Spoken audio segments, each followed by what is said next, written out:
Where are we with him at the moment? Because it's a conundrum for them. He's been arguably one of their best players, and Manchester United are in need of good players, and yet that man looks like he could be heading out the door. Yeah. Garnacho never actually had the intention, or it wasn't a thought, to leave Manchester United in this window. Then there were reports that the club would consider selling him because he'd be banked as pure profit, and so for the right price he could solve a lot of financial woes.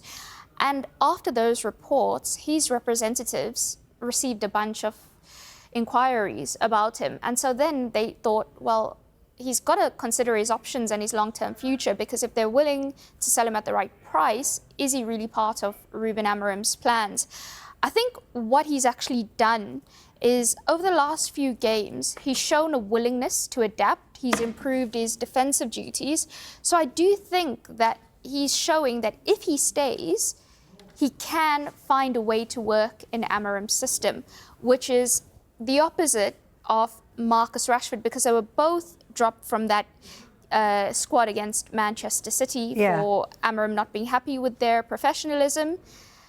Rashford's not been involved since. He was an unused substitute to make up the numbers once.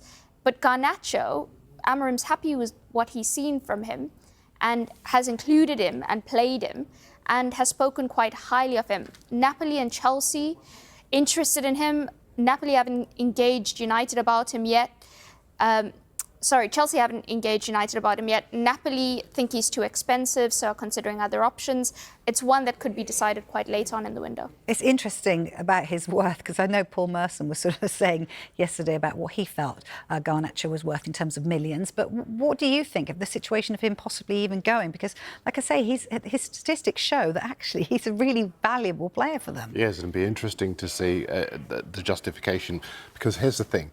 If he's good enough for Chelsea, why is he not good enough for Manchester United? Why are you not looking at other players that you would sacrifice? Now, the Chelsea argument... have other issues that they need to solve, so why are they even looking at Garnacho? I totally agree. I think as far as Garnacho is concerned, £70 million, quite justifiably, United turned their noses up at Jared Branthwaite when Everton quoted him £70 million for that defender, and they've been vindicated on that. I'm not so sure that Garnacho is £70 million worth of player, and it's an indication as to why some clubs look abroad instead of staying in this country. He's a good player, he's going to get even better, but £70 million, that's a whole lot of money. But also, it's a week left. They sell Garnacho, what are they going to do? That's a vacuum, unless they do this swap deal with 𝐁𝐿𝐴. And there's a really good piece by, I think it's Sam, who talks about the fact that they're going to leave themselves in a little bit of a conundrum up front if they were to surrender a player who could slot into the system Amorim's trying to play. Yeah, it's fascinating. Well, it'll all end, of course, on transfer deadline day, and we will bring you the latest throughout.